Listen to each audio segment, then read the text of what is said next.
Hi, this is Mato. In this video I will show you a game between Fabiano, Caruana and Viswanathan. This is the game from World Championship Candidates Tournament played in 2016. Fabiano Caruana had white pieces and he started with c4, English opening, e5, knight to c3, knight to f6, knight to f3, knight to c6, g3, and now bishop to b4. This is a very popular move, played by players like Kasparov and Kramnik.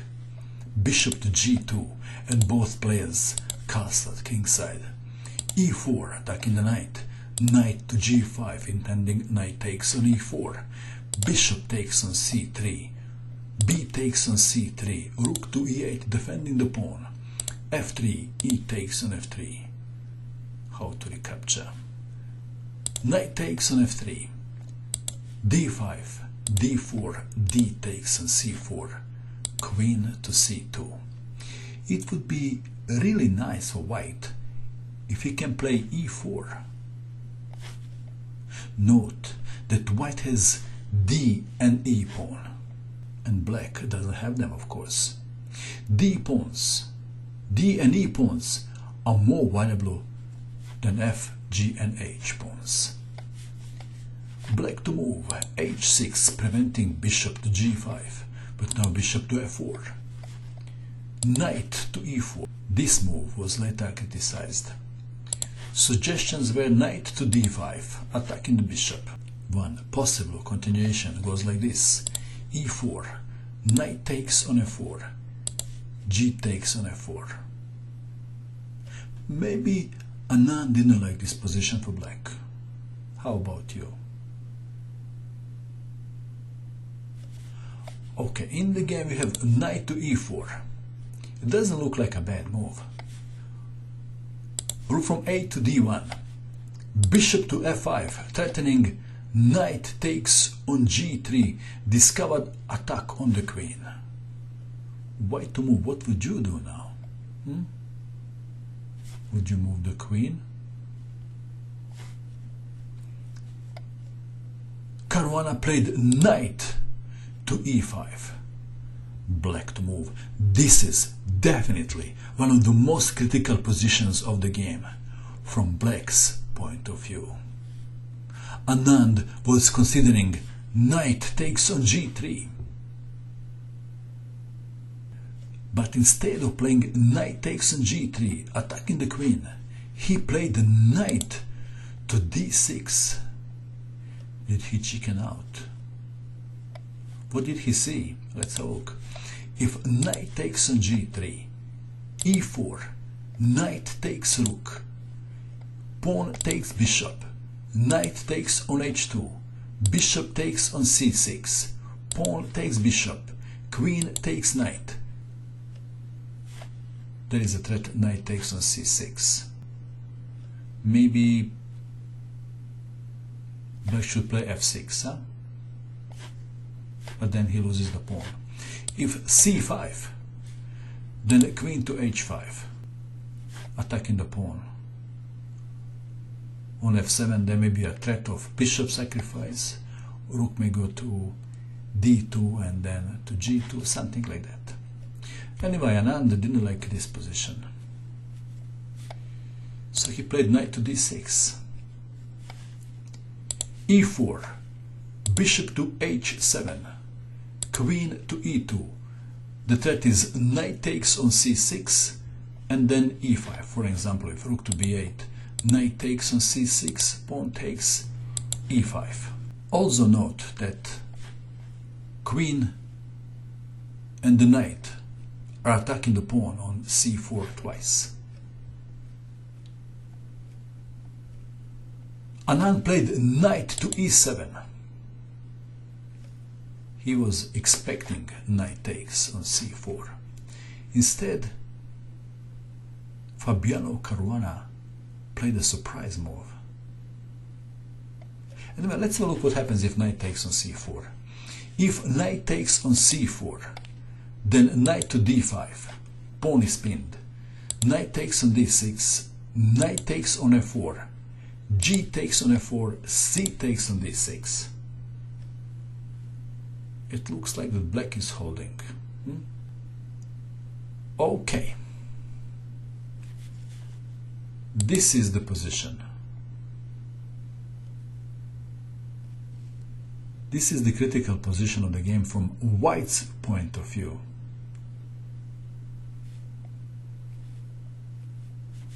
Bishop sacrifices on the menu.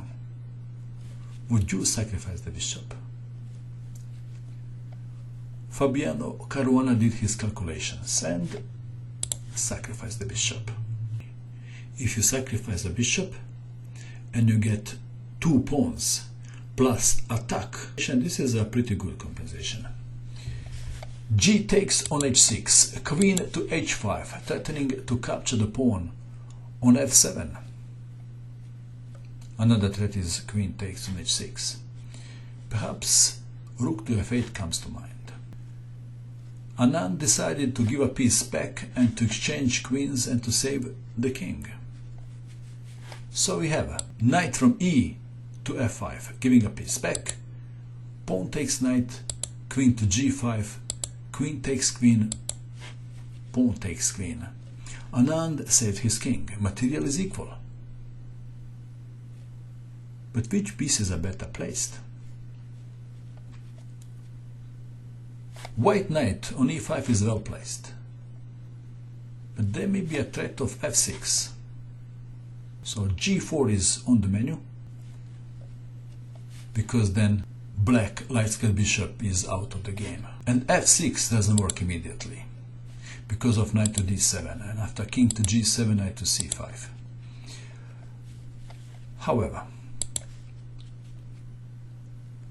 Caruana was not afraid to play f6, because knight to e4 is coming, supported by the bishop. Knight to e4, threatening knight takes on c3. How to defend the pawn? I guess bishop takes knight comes to mind. Do you agree? The simplest move. Caruana played rook from f to e1. This is another interesting moment of the game. Should black take the pawn or play knight to d6? Knight to d6 seemed to be a passive move, but this time knight to d6 is better than knight takes on c3.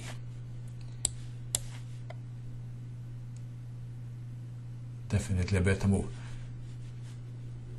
In the game we have knight to c3. Wrong choice. In a difficult position, of course. Rook to c1, knight to b5, and now bishop takes on b7. This is the winning move. Black is lost now.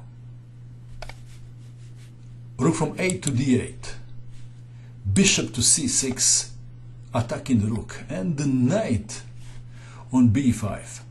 Knight takes on d4, bishop takes rook, rook takes bishop. White move. First move that comes to mind is rook takes on c4. Do you agree? Caruana played king to f2. Why? Let's have a look why. If rook takes on c4, rook takes knight, rook takes rook, knight to f3 check, king to f2, knight takes on e5, rook takes on c7, knight to g4 check, king to e2, knight takes on f6, rook takes on a7. White is still better, but black can fight back with 2 pieces against the rook. I guess white would win. However, king to f2, preventing any tricks and creating his own tricks. Now knight to c2, attacking the rook. You would think that rook has to stay on e file to defend the knight. Do you agree? Caruana played rook from e to d1, allowing rook takes knight.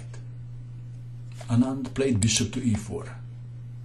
That was a little trap. Rook takes knight, rook to d8 check, Rook to e8, rook takes rook, checkmate. So we have bishop to e4, knight takes on c4, rook to e6, threatening rook takes pawn, rook to d8 check, king to h7, and now, very clever move, king to g1. What is so clever about this? Fabiano, Caruana was waiting for this move, and this is exactly what happened. White played a move and black resigned. The move is rook to f1. Black resigned. If rook takes rook, king takes rook. Rook and knight are much stronger than bishop and knight. Black would have no chance in the remaining endgame. What do you think of this game? And that is all. I hope that you enjoyed watching this video. I wish you good luck with your chess, and bye for now.